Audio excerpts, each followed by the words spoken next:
Hello friends, welcome to my channel. Friends, நம்ம இந்த வீடியோவில் பார்க்க போகிறது ஒரு இந்தியன் டாய்லெட்டு. பார்த்தீங்கன்னா ஒரு பிளம்பர் ஒர்க் பண்ணியிருக்காங்க. பார்த்தீங்கன்னா இந்த இடத்துல வந்து ட்ராப் இருக்குது கீழே. அந்த ட்ராப்போட மட்டத்துக்கும் இந்தியன் பேஷனோட மட்டமும் சேமாக இருக்குது. ஒரு ஒரு 4 இன்ச்சு தான் டிஃப்ரெண்ட் வருது. அதில் பார்த்தீங்கன்னா நம்ம குளிக்கிற ஏரியா இது, குளிக்கிறது ப்ளஸ் டாய்லெட் ரெண்டுமே. அப்போ பார்த்தீங்கன்னா இந்தியன் டாய்லெட் வந்து கொஞ்சம் ஹைட்டாக இருந்தால் தான் டாய்லெட்டில் ஊற்றுற தண்ணி டாய்லெட்லையும், குளிக்கிற தண்ணி குளிக்கிறதுலையும் போவோம். பார்த்தீங்கன்னா குளிக்கிற ஏரியா கான்லாம் போட்டுருக்காங்க, ஓப்பன் தான், சின்ன பாத்ரூம் தான். இதை வந்து செய்யலை, நம்மகிட்ட சொல்லியிருக்காங்க. இதை வந்து பக்காவாக பண்ணி தர போகிறோம். நான் எப்படி பண்ணுறது தெரிஞ்சுக்கோங்க. உங்களுக்கு வந்து ஹைட் தூக்கிறது ஈஸியாக இருக்கும். பைப்லாம் தூக்க போகிறதில்ல, 4-5 பைப் மட்டுமே வச்சு நான் ஹைட் தூக்க போகிறேன். அதை ஈஸியாக இருக்கும். வீடியோவை தொடர்ந்து வாட்ச் பண்ணுங்கள். நம்ம சேனல் சப்ஸ்கிரைப் பண்ணால் உடனே சப்ஸ்கிரைப் பண்ணிக்கோங்க, ஓகேங்களா? வாங்க இப்போ பார்க்கலாம். இப்போ பாருங்கள், நான் வந்து இந்த பேஷனை சுற்றி பார்த்தீங்கன்னா நான் வந்து நோண்டிட்டேன். அதாவது பார்த்தீங்கன்னா வெட்ரூம் சுற்றி வச்சு தான் நோண்டினா, கட்டப்பறையோ மம்டியோ எதுவும் போடல. வெட்ரூம் சுற்றி வச்சு கையாலே அழகாக சுற்றி வந்து நோண்டிட்டேன். வெட்ரூம் சுற்றி எக்காந்த கொண்டு பேஷனில் படக்கூடாது. பேஷனில் பட்டுதுன்னா கண்டிப்பாக வந்து பேஷன் வந்து ப்ரோக்கன் ஆகிடும். அதை பார்த்தீங்கன்னா உடச்சிக்கும். அதனால் வெட்ரூம் சுவிட்ச் போடாமல் இது பண்ணணும், ஓகேங்களா? இப்போது இங்கே பாருங்கள், இது வந்து பார்த்தீங்கன்னா 1.25 வாட்டர் லைன் போகக்கூடிய வாய்.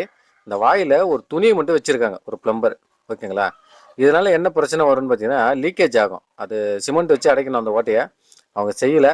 நான் இதை வந்து அடுத்து பேஷனை ஃபுல்லாக தூக்கி வெளியே வச்சுட்டு அது என்ன பிரச்சனை வரும்ன்றதையும் சொல்கிறேன், நீங்கள் தெரிஞ்சுக்கலாம், ஓகேங்களா? பல பேர் வீட்டில் வந்து லீக்கேஜ் இருக்கும், பார்த்தீங்களா? ரூஃப்லாம் லீக்கேஜ் இருக்குன்னு சொல்லுவாங்க.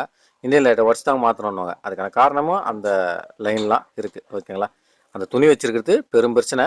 அதுவும் நான் சொல்கிறேன், ஓகேங்களா? இப்போ நான் வந்து பேஷனை எடுத்துகிட்டு உங்களுக்கு காட்டுறேன். பார்த்தீங்கன்னா பேஷன் எடுக்கிறதுக்கு முன்னாடி பார்த்தீங்கன்னா இந்த இடத்துல வந்து சிமெண்ட் கட்டோவில் போட்டு சிமெண்ட் பிடிச்சிட்டு இருக்கும் பேஷனுக்கும் கீழே செங்கலுக்கும், ஓகேங்களா? அது எப்படி உடச்செடுக்கணும் பார்த்தீங்கன்னா வெட்ருமால பார்த்தீங்கன்னா இந்த வாக்கில் உடச்சிருக்கணும். பேஷனை ஒட்டி போடக்கூடாது. இந்த வாக்கில் உடச்சி எடுத்துட்டோம்னா அந்த சிமெண்ட்டெல்லாம் பேத்து வந்துடும். பேத்து வந்துட்டுதுன்னா நம்ம வந்து பேஷனை தூக்கிறதுக்கு ஈஸியாக இருக்கும். 2 ஆட்டி தூக்கினா எல்லாம் வந்துடும், அதெல்லாம் ஒன்றாகாது, ஓகேங்களா? இப்போது பாருங்கள், நான் பேஷனை வந்து தூக்கி வச்சுட்டேன். தூக்கி மேலே வச்சுட்டேன், பாருங்கன்னா தெரியும். இப்போ அதில் வந்து சுற்றி வச்சுருக்க சிமெண்ட்டெல்லாம் வந்து நான் வந்து திருப்பிலியால் வச்சு தட்டி எடுத்துட்டேன். திருப்பிலி கட்டிங் பிளேர் தான், வெட்டும் சுற்றி அதில் போடவே கூடாது. போட்டோம்னா உடச்சிக்கும், ஓகேங்களா? இது வந்து 4 பைப் எடுத்து வச்சுருக்கேன். 4 பைப் எதுக்கு பார்த்தா ஹைட் தூக்க போகிறோம். அதை வச்சு தான் ஹைட் தூக்க போகிறோம். அதனால் இப்போது அங்கே பாருங்கள், இதில் பார்த்தீங்கன்னா ஃபீட்ராப்லையும் சுத்தம் பண்ணி ரெடி பண்ணி வச்சுட்டேன். இப்போ நம்ம அப்படியே வச்சு ஒரு ஹீட் பண்ணி மவுத் ஏற்றணும், அவ்வளோதான். பார்த்தீங்கன்னா இந்த ஹைட்டு பார்த்தீங்கன்னா எனக்கு வந்து மெஷர்மெண்ட் கொடுத்துருக்காங்க, அளவு இந்த ஹைட்டு தூக்கணும்னு சொல்லிட்டு. அது எப்படி அளக்கிறன்றது தெரிஞ்சுக்கோங்க. ஃபீட்ராப்போட உள் மட்டத்திலேருந்து கணக்கு வைக்கணும். அதாவதுனா கீழ் மட்டத்திலேருந்து வச்சு நம்மளோட டோட்டல் ஹைட்டை அளந்துக்கணும், ஓகேங்களா? அவங்க கேட்ட ஹைட்டை அளந்துக்கணும். எனக்கு பார்த்தீங்கன்னா 17 இன்ச்சு வருது, ஓகேங்களா? இங்கே வந்து 17 இன்ச்சு வருது. இந்த உள்மட்டத்திலேருந்து கணக்கு எடுத்தோம்னா நமக்கு வந்து 17 இன்ச்சு வந்து அது வந்து பேஷனில் போய் நம்ம வளர்க்கணும். பேஷனோட அந்த டோட்டல் அந்த பைப்பு ஃபீட்ராப்புக்கும் அந்த டாப்புக்கு இருக்கக்கூடிய அளவு ஃபஸ்ட்டு அளந்துக்கணும். இதில் பாருங்கள், நான் அளந்து காட்டுறேன். இதில் பார்த்தீங்கன்னா பாருங்கள், எக்ஸ்ட்ரா பார்த்தீங்கன்னா எனக்கு வந்து 8 இன்ச்சு இருக்குது. நான் இதில் வந்து 8 இன்ச்சு இருக்குது. நான் வந்து 10 இன்ச்சு பைப் எடுத்துருக்கேன். மொத்தம் 18 இன்ச்சு. 1 இன்ச்சு மவுத் ஏறிடும். அப்போ பார்த்தீங்கன்னா மீதி எனக்கு 17 இன்ச்சு வந்து பெண்டிங் இருக்கும். ஹீட் பண்ணி இதில் ஏற்றும் போது 1 இன்ச்சு வந்து அதில் ஏறிடும். மீதி 17 இன்ச்சு ஹைட்டு வந்து கரெக்டாக வந்துடும், ஓகேங்களா? இதை வந்து ஹீட் பண்ணி அதில் மவுத்தில் சொருகிட்டு இதில் தூக்கி வச்சு சிமெண்ட் வச்சு பேஸ்ட் பண்ணோம். நான் வந்து அந்த சின்ன வீடியோ வந்து மிஸ் பண்ணிட்டேன், அதனால் ஹீட் பண்ணதெல்லாம் உங்களுக்கு காட்ட முடியல. நான் உள்ளே வச்சதை மட்டும் காட்டிடுறேன், ஓகேங்களா? இப்போ பாருங்கள், இப்போது நான் வந்து உள்ளே வச்சு பேக் பண்ணிட்டேன். அதாவது ஃபீட்ராப்பில் ஒன்றும் இல்லை, ஹீட் பண்ண பைப் எடுத்து ஃபீட்ராப்பில் வச்சு சுற்றி சிமெண்ட் வச்சு பேக் பண்ணிட்டேன். 2 பக்கம் கட்டோலை போட்டு அப்படியே ரேஸ் பண்ணி வந்துட்டேன்.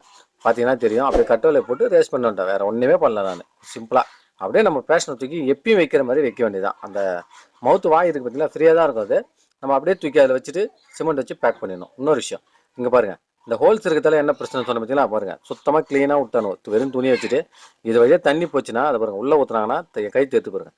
இது வழியாக தண்ணி வந்து வெளியில் வந்து ஃப்ளோர் ஃபுல்லாக போய் ஊற தான் செய்யும், ஓகேங்களா? ஓகே, அடுத்தது இங்கே பாருங்கள், வந்து நான் பேஷனை வச்சு பார்க்காம முடிச்சிட்டேன்.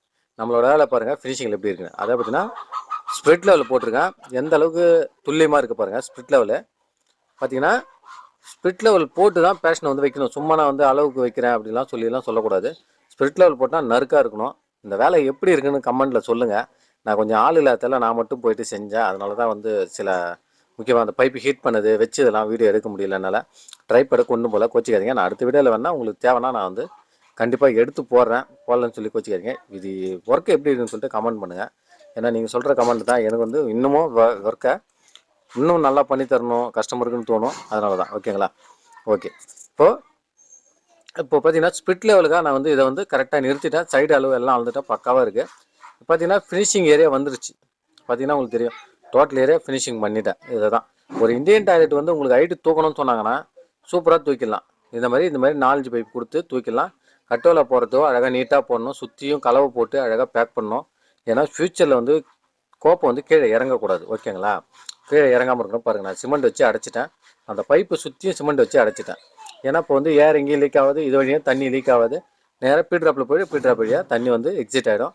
இந்த பக்கமும் கட்டுவேலை சுத்தமாக இருக்கணும், இந்த பக்கம் சுத்தமாக இருக்கணும். உள்ளேயும் வந்து சரியாக உங்களுக்கு காட்ட முடியல. உள்ளே வந்து க்ளீன் பண்ணிட்டேன். பக்காவாக நீட்டாக இருக்குது வேறு ஒர்க்கு. இதே தான் ஒரு இந்தியன் பேஷன் வந்து ஹைட் தூக்கி தரணும்னு சொன்னாங்கன்னா நீங்கள் வந்து கஷ்டப்பட தேவை, தூக்க முடியாது அதெல்லாம் சொல்ல தேவை. சூப்பராக தூக்கி கொடுக்கலாம். இதை வந்து தூக்கி வைக்கிறதுக்கு பார்த்தீங்கன்னா தூக்கி வைக்கிறதுக்கு மட்டும் 500 ருபீஸ் சார்ஜ் பண்ணுறோம். ரொம்ப பேர் ரேட்டுன்னு கேட்டுக்கிறீங்க, அதனால தான் இதையும் சொல்கிறேன். கீழே வந்து அப்படியே தூக்கி மேலே வைக்கிறதுக்கு 500 ரூபா. ஓகேங்களா? பார்த்தீங்கன்னா சிமெண்ட் வைக்கிறது கீழ் மட்டும் தான் வைக்கணும். பேஷனோட மேல் மட்டும் வைக்கிறது. அப்போ தான் டைல்ஸ் போடும்போது கரெக்டாக இருக்கும். ஓகே ஃப்ரெண்ட்ஸ், இந்த வீடியோ அவ்வளோதான். வீடியோ பிடிச்சிருக்கும் புரிஞ்சிருக்கும்னு நினைக்கிறேன். மீண்டும் அடுத்த ஒரு வீடியோவில் உங்களை சந்திக்கிறேன். எப்படி இருந்து கண்டிப்பாக கமெண்ட் பண்ணுங்கள். உங்களோட கமெண்ட்டை நான் கண்டிப்பாக படிச்சுட்டு ரிப்ளை பண்ணுவேன். நம்மளோட வாட்ஸ்அப் நம்பரை ஃபாலோ பண்ணிக்கோங்க. Okay friends, thank you, bye bye.